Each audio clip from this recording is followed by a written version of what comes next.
Here I am. Here I am. Sorry. Ladies and gents, I apologise. I think 8 minutes is the latest I've ever been. Um, I literally just jumped out the shower about fucking 3 minutes ago.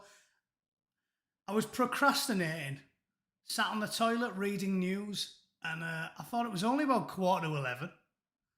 Anyway, sorry about that. Yeah. I just did 10,000 metres on a rowing machine and then a shitload of pull-ups. And I was sort of hanging out my ass. So, apologies. I hope everything's all right. Normally, I take a bit of time to like configure the mic and everything. Also, I think I've opened anything, so it sounds a bit echoey in here today. But if the sound's acceptable, I'll crack on. Apologies for the lateness. More than 5 minutes is tardy to the point where, frankly, you should be offended. And if you want to leave, I won't hold it against you. So, how's everyone doing? Hats off to the 106 people that waited that long. I'm flattered, I really am. So did you listen to my last piece about Ben Shapiro? It's quite bizarre that someone has fucking... Okay, Johnny, it sounds good, yeah.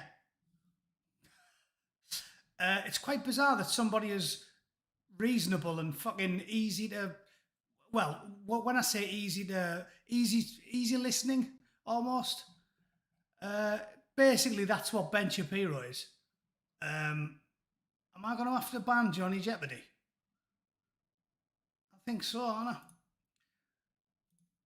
Oh no, Sadwings, you do it. Unless the chat's just broken on my end, all I'm getting is sounds good over and over again. Sort of annoying. Shall I get rid of it? Yeah, let's do that. How do I get rid of it? Remove chat box. There we go. Fucking hell, that was annoying. All right. Bit weird though, isn't it? Ben Shapiro. If you actually sit and listen to the fucking guy, he's a right boring bastard. He doesn't say anything that's even remotely fucking controversial. I don't think he's ever said anything controversial. In fact, he was openly against Trump, wasn't he? He was quite vociferously against Trump. And Trump was controversial. And he was the fucking president. Ben Shapiro's like 3 steps down from Trump. So, fuck knows. Absolute, oh my God, look at the fucking clip. Look at the clip of that woman and the implications of the Supreme Court's abortion ruling. My God. Well, see, first of all, nobody is poking that fireplace. The camera's the other way around. Yeah, nobody is poking that fireplace. Absolutely no chance. It sounds like a mouse on speed. I hope that's Ben Shapiro, not me. To be fair to Ben Shapiro, he has got quite a whiny voice, but he's only fucking 3'2". I mean, he looks like Will Oafgood, doesn't he? He's the original orthodox hobbit.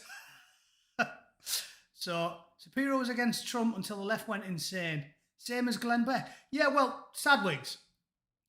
Basically the same as me and a great many people that consider themselves to be centrist, centre-left, socially liberal, all of the things that I've never really been against. Like I said, like drug use, ganja and personal vice, gambling and vice in general.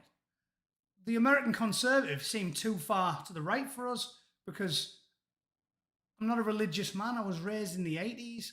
95% of British people are the same. It's like, I don't care about personal vice. I want maximum freedom for people. Officially, I'm not really a conservative, right? I'm a Thatcherite who was more of a libertarian, a free market libertarian, than a conservative. Yeah, now the world's gone mad. I'm basically a conservative by default because there's nobody else to pick. Yeah, you have to be a conservative at this point because they've polarised this. You can't any longer just be a centre-left, not aligned with anybody individual, because they've collectivised the process and basically forced you to pick a side. So you're either a communist or you're a conservative. Libertarianism, the communists have killed libertarianism. Because when the next general election rolls around, who am I going to vote for? I'm not going to vote for Gary Johnson, am I? Even if Gary Johnson wasn't an absolute plank who displayed the global knowledge of a fucking one of those housewives in Bradford who's never actually left the fucking house. That's why they call them a housewife, because they're not allowed out the fucking house. They don't know anything about the rest of the world. That's what Gary Johnson was like. So if I'm going to split the vote between religious reactionary conservatives, people like Ted Cruz, who I've never had anything in common with, and put a communist in power, well, I'm going to go for the religious zealot. Very, very reluctantly, I'm going to hold my nose and I'm going to do it. Because of those two ideologies, which is the most harmful? We can live with religious, reactionary, Christian, fucking Baptist preachers. Yeah, they'll impinge upon my freedoms, but not as much as locking me in the fucking salt mine and starving my kids to death, which is what happens when communists take power.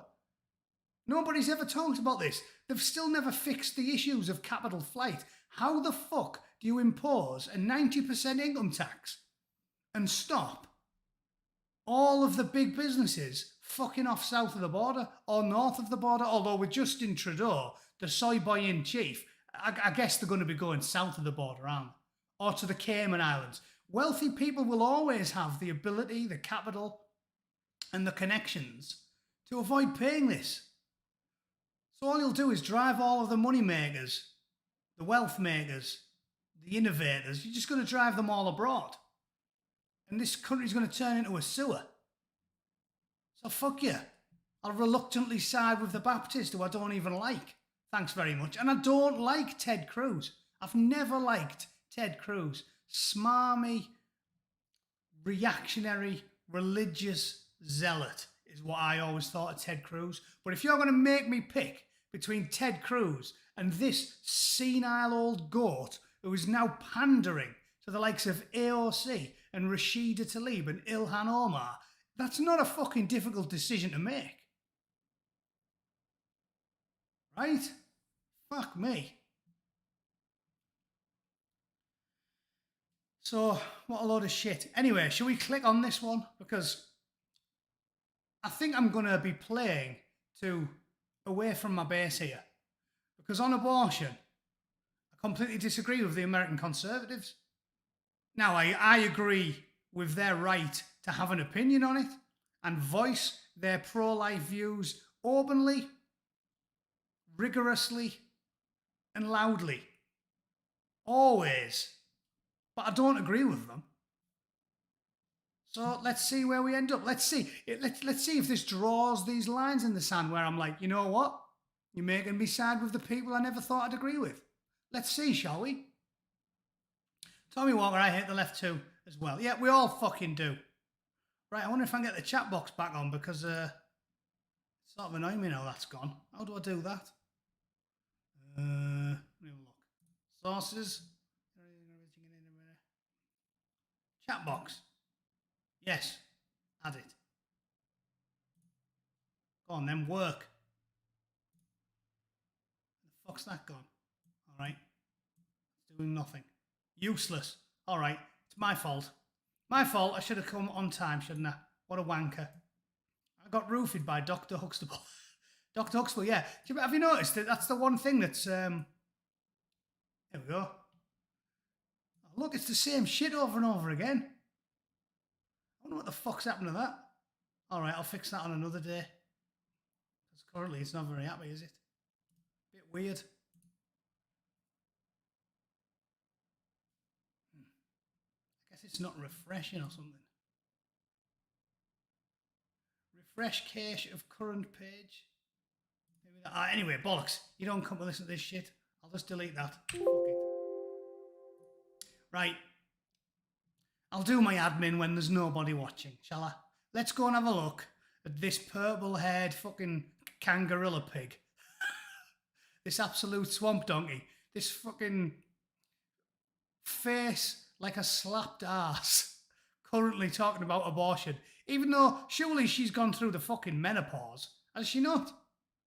She must have done. On the off chance she finds a blind man willing to poke the fucking furnace. She's gone through the menopause anyway. Let's have a look. Texas abortion law, the implications of the Supreme Court ruling. Let's get rid of this fucking, tidy it up a bit. There we go.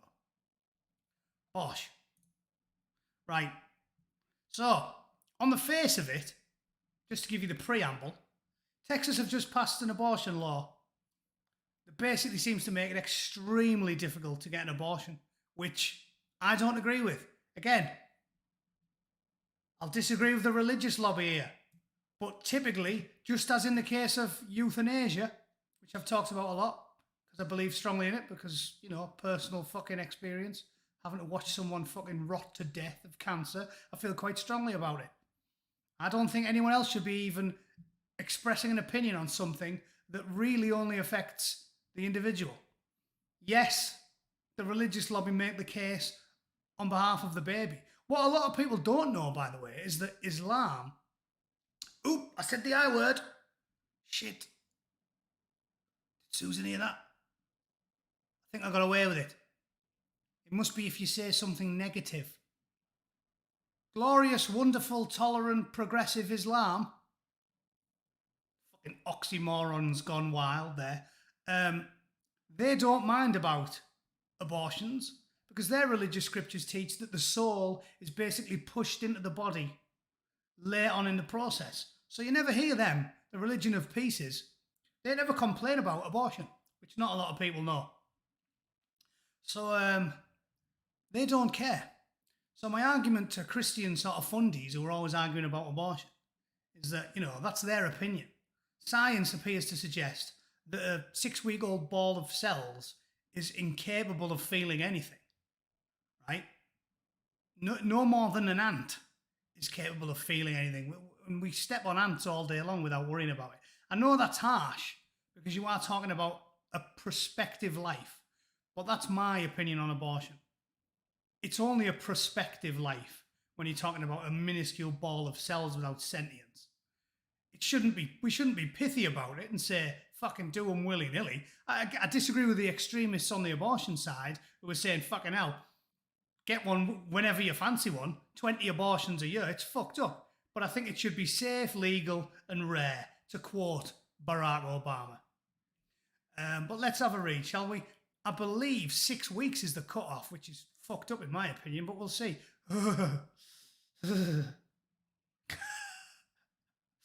I've got to change the fucking... I've got to change the image for this one. Surely, where's vomiting Bootneck? Let's have a look. Nah. Oh, I've moved that and all now, haven't I? Bastard. See, this vomiting Bootneck needs to make an appearance here. Holy fucking shitballs. That creature. Alan Dyson, abortion is murder at any stage, and anyone who disagrees with that is just a piece of shit. That's a very, it's a very loaded statement, Alan. I don't think I'm a piece of shit. I think that ultimately it's a tough decision to make, but the rights of a living, breathing, feeling 17-year-old girl who's knocked up and doesn't want to have the baby have to take precedence. Because we know that 17-year-old girls think and feel, but we don't know that 6-week-old ball of blood and spunk does. So essentially, I don't find it a difficult debate to have. Yes, I'm not as pithy and throw away with it as Mrs. Madame fucking the ghastly purple-haired Hoover beast there. But I don't think it's disagree with me piece of shit. Because that's a hard decision to make. Who's the most important, you're essentially asking? The 17-year-old living, breathing person or the ball of cells that's potentially going to be a person? I don't think that's a hard decision. Just as I've said, I don't think it's a hard decision. If you were stuck in the Alps and you had to choose to eat your puppy or your pet rat, you'd probably pick the pet rat because a rat's got less, capacity than a dog. There's a pecking order in all of life. Surely we know this with food, don't we? We know it with anything. It's not that bad. It's not a big deal eating a frog. It's a bit more of a big deal eating a chicken. It's a bit more of a big deal eating a cow or a pig. And it's a bit more of a big deal eating a person. I think there's a pecking order that you can quite easily arrive at with sentient beings, is all I'm saying.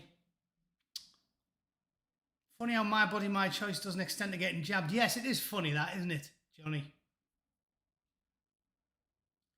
The 17-year-old has the right to keep her legs closed. She does, yeah, but 17-year-olds are thick as fuck.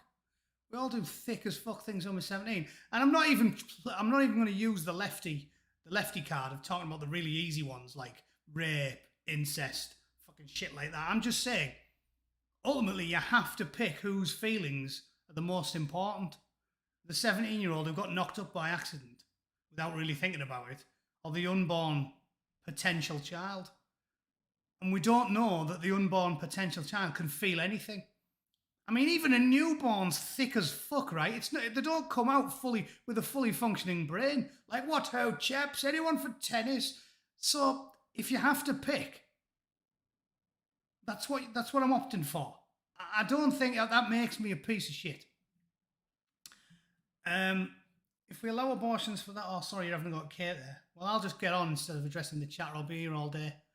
So, landscape shifting. I'll tell you what else is landscape shifting. The woman in the fucking photo. That's landscape shifting, isn't it? If she falls out of bed, there's the tectonic plates getting fucking bashed out of alignment. So, yeah. A landscape shifting Supreme Court decision on abortion wasn't expected until next June. Instead, the legal lightning bolt came just before midnight on Wednesday in an unsigned ruling backed by a narrow 5-4 majority because it's a complex debate. It is a complex debate. The court justices allowed a Texas law banning all abortions after 6 weeks of pregnancy to go into effect. The move stunned many legal observers and abortion rights advocates who were expecting the court to suspend the law until after the justices decide the Mississippi case. As the judicial dust settles, here are 5 significant implications of the court's action. Roe v. Wade is on the ropes. Yep, that was 48 years ago. What else? A new legislative loophole. Just because the court declined to pass judgment on the merits doesn't mean the court's ruling won't have an immediate knock-on effect. Texas appears to have found a way around quick judicial review of constitutionally questionable laws. So the state law outsources enforcement of the abortion ban to private citizens who can file lawsuits against abortion providers and individuals who aid and abet the procedure. So that is another one. You're basically outsourcing enforcement to fucking the citizenry, which is obviously going to make a legal clusterfuck for those seeking to overturn it. Mitch McConnell, that guy's a twat. I don't like Mitch McConnell particularly. I just prefer him to the alternative.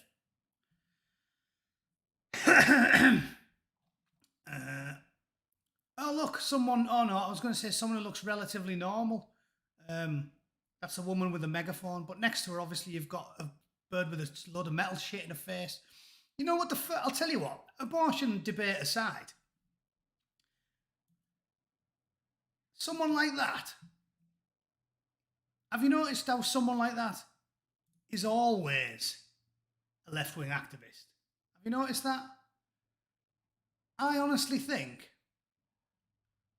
we need a bit of compassion for these people because you know for a fact some form of tragedy has occurred in that woman's life. I know that sounds like condescending almost, but I believe that this modern form of sort of neo-communism that the left are practicing, I do believe it's some sort of mental illness. I don't believe that some form of significant trauma hasn't befallen Hoover Beast there. Something makes them go like that. They're always fat And we know that's terrible for your health. It'll kill you. Give you cancer, diabetes, heart disease, stroke. They always have their hair dyed in a weird fucking way. And they're always pathological about politics. They're not like me, where they sort of do it for a hobby.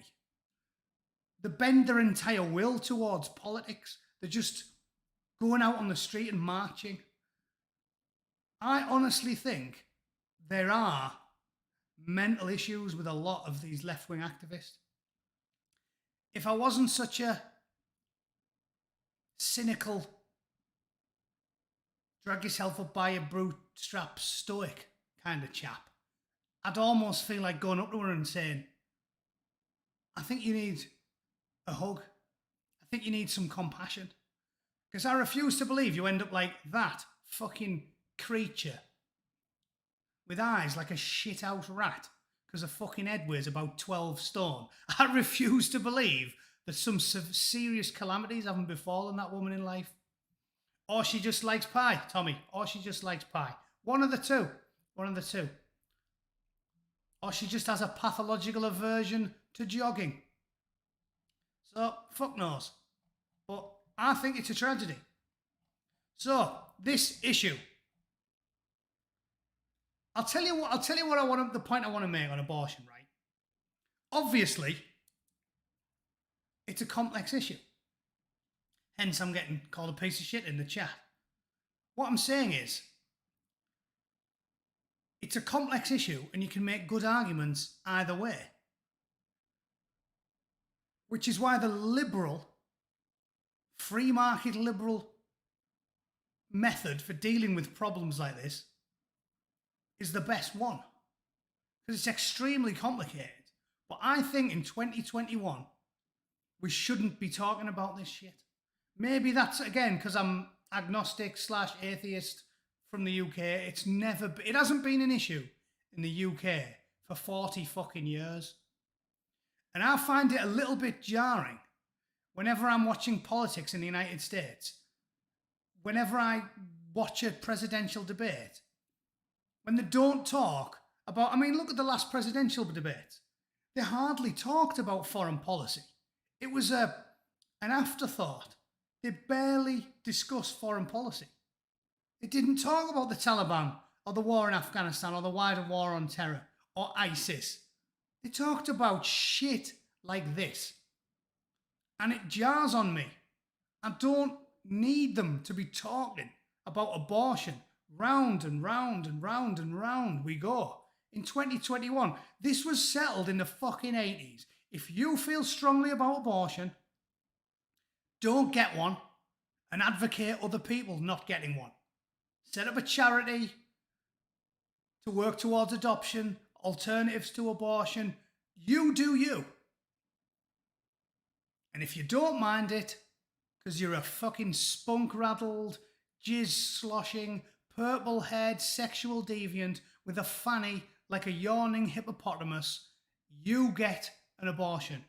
And you don't even feel guilty about it. The system works, right? It's no good calling me a piece of shit. We need a system that allows for the continued functioning of the Western world, which means we need to sit down and have long, complex debates about the things that are fucking up the whole planet. And abortion, sorry, again, if you think I'm talking about murdering babies, I would say you're wrong. But if you think that, I can only apologise. I don't view it as simplistic as that. And ultimately, there are enough children in the world. The extinction of humanity is not going to come about because people aren't fucking enough. Yeah? We're up to 8 billion people. Children being continued to be born or aborted is not going to cause our extinction. It's going to be getting fucking wiped off the fucking face of the earth with atom bombs because of weak, spineless cretins like Joe Biden. That's more important to me than the abortion debate. So I don't even want to talk about the ethics of abortion. What I'm saying is I don't want to talk about abortion anymore. There's more important things in the world than whether or not you think wokists should be getting the piss flaps hoovered twice a fucking month because they're shameless and don't use basic protections.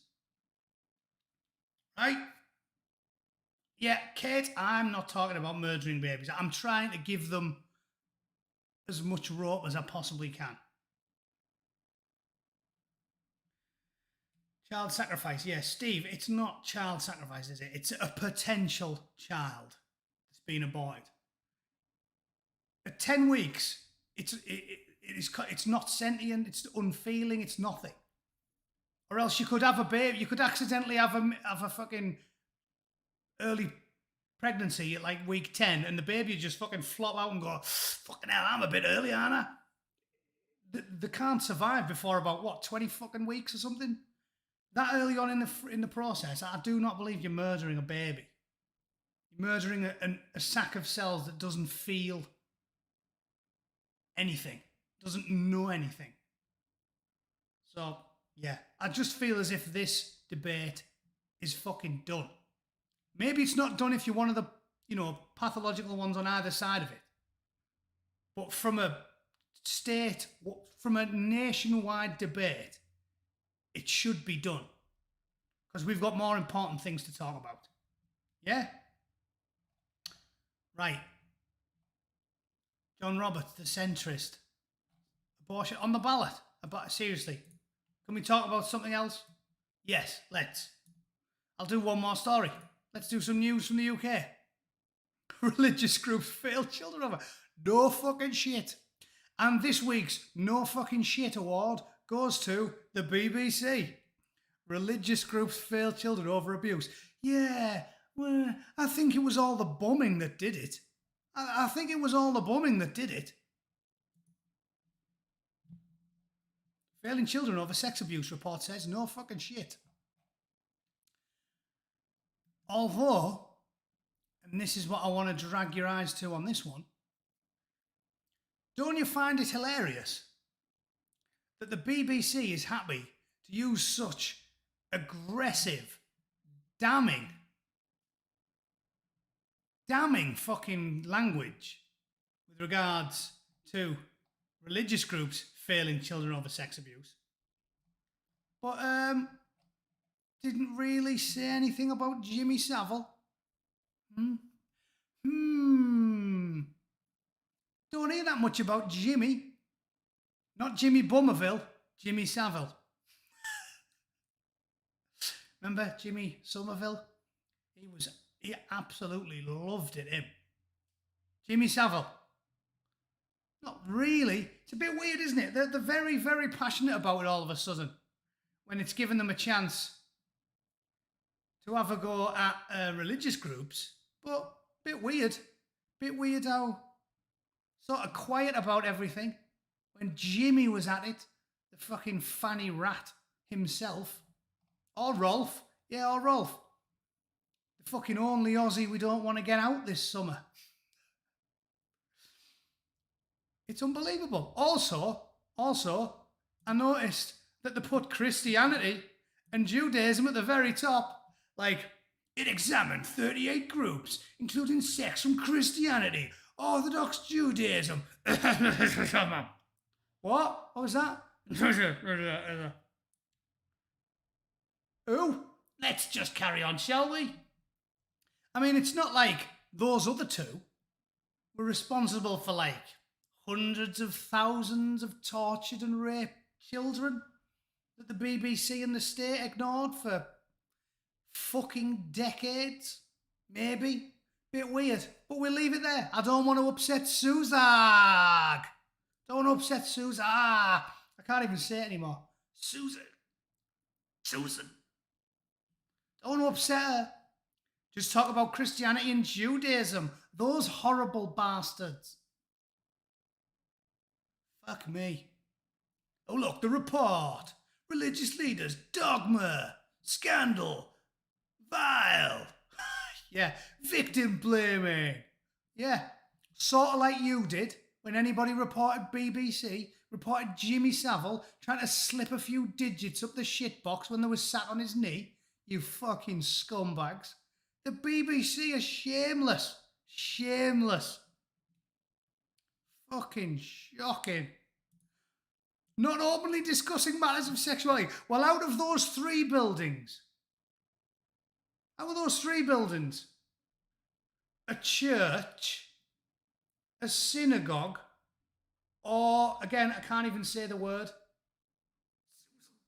We'll be watching the other church that has a bell end on top. Yeah? You guys know what I'm talking about? Church, synagogue, funny little Eastern church with a bell end on top. Which of those three buildings do you think propagates the most rank homophobia? Which of those three buildings would Elton John be more likely to get through off the roof of? Answers on a postcard, please, to Angry Bootneck, fuck you. Answers on a postcard. Abuse of power, but look at men dominating the fucking. How many fucking female grand ayatollahs are there? It's like up the top here. It's like Christianity and Judaism. And all of this shit is picking stuff that everybody knows is a massive issue. A massive issue. It's a bit of an issue in all of them. But it's only a massive issue in one of them. Only in one of them is men dominating the leadership. A massive issue. Only in one of them do you even bring up the fucking subject of women entering the leadership, and they all go and belly laugh at you. If you bring up men in the leadership in the Church of England, the little milk toast fuckers that they are, they'll go, yeah, well, you know, we can have female priests, you know. If you bring it up to the other guys, the guys who like to eat at Alan's world famous snack bar, if you bring up women leadership there, well, Malala found out what happened in that conversation, and Malala got a fucking AK-47 stuck in the back of her head. So you figure that one out yourself, BBC. I can't read any more of it. I can't read any more. It's fucking drivel. Comical fucking drivel. It's all the dirty religious groups. It's all them, lads. It's all them. And it's only two of them, really. It's not that other religious group. The one that's still struggling a wee bit with all these issues. Right? The one that practices rope-free bungee jumping from the top of their fucking places of worship. Only one is doing that. I will leave it to you, dear viewers, to figure out which. Because if I even say the fucking word, we know what'll happen. There'll be a knock on my door. Oh shit, I'm literally only about a couple of hours south of Silicon Valley. There'll be a... Hello? Fucking door will be off his hinges. Zucker twat and doorstop snatch squad will be round. They'll have a fucking sack over my head faster than you can say, fuck you, Bootneck. So I'll leave it to you guys to figure out who's causing all of these problems. I'll give you a clue. It's the fucking BBC. And it's only one of the big three. Yeah? Responsible for 90% of the fucking world's nonsing. 90% of the UK's nonsing probably comes from those two. Yeah? 30 years of grooming gangs and endemic pedos at the BBC and in the government and Jimmy and everybody else. So yeah, 90% of the sex abuse in the UK comes via the medium of the fucking BBC and one of those three religious groups. Figure it out for yourselves, boys and girls. Right, I think that'll do me for the day. Sorry for the tardiness. I'll make sure I'm on time tomorrow. Alright, hope everybody enjoyed that. Holy fucking shit, the world's gone absolutely radio rental. I was, as always, the Angry Bootneck, and I appreciate your custom. Please like it and share it on all of that bollocks, and I'll see you in the morning. Alright? Gute Nacht. Auf Wiedersehen. Cheers, Speedy Steve. All the best, mate. I encourage binge drinking while watching.